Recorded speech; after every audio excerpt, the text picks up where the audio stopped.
Okay, let's have a look at section 1.1, main parts of a jet ski, and let's take a walk around our display model. Just at the front here, we've got our chain and our strap. Obviously we never take that off until the ski is in the water, backed in down the boat ramp.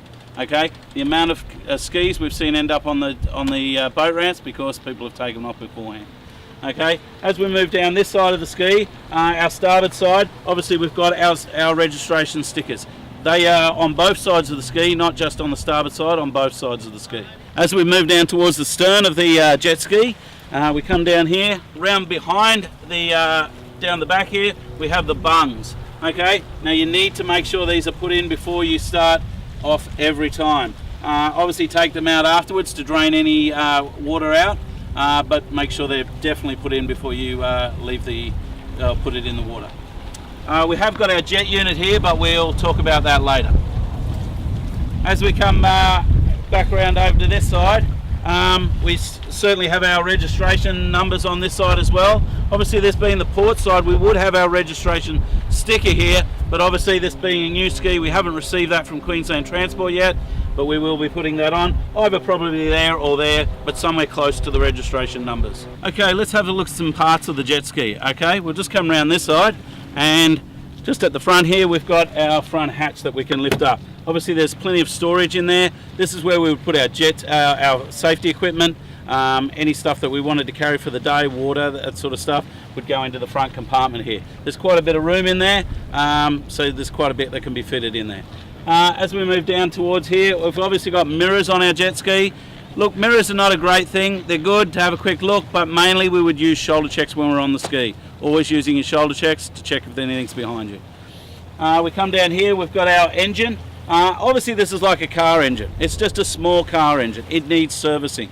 Okay, remember we always check anything that's got yellow on it, we can check. Anything that's got red on it, we don't touch. Okay, but obviously get your owner's manual out, check your owner's manual and see how often it does need to be serviced.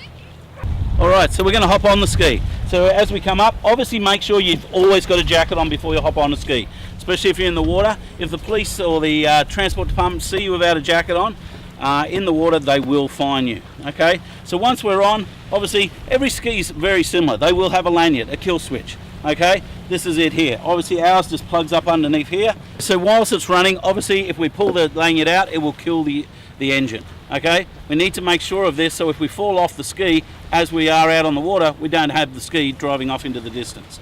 So you want to make sure this is working before you get on the ski. Okay, we can hit that stop button and that'll start the computer up. Now obviously if we hit it again, it's going to start that engine.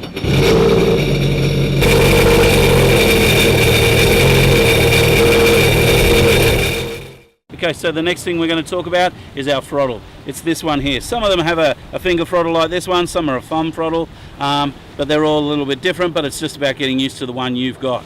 Okay, obviously we do have more than two speeds. It's not just that and flat out, there is in between, and that's cruising.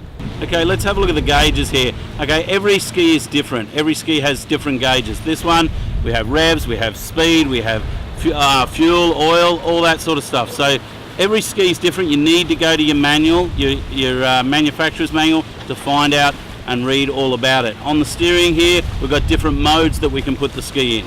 Okay, depending on your ski, again, go to your manufacturer's manual to find out all these things. Okay, this is the bucket of the ski. Okay, what the bucket does is it drops down over the water being propelled out of the back of the ski, which either gives it neutral or reverse. If it only comes down halfway, it's going to be in neutral. If it comes down the whole way, it's going to be in reverse. Now that'll be done by a cable style one up near the steering wheel, or maybe even an electronic style one. Obviously read your manufacturer's manual again to check that out and see what your ski is. Okay, so there's more detailed information below. Just please read that before you move on to the next section.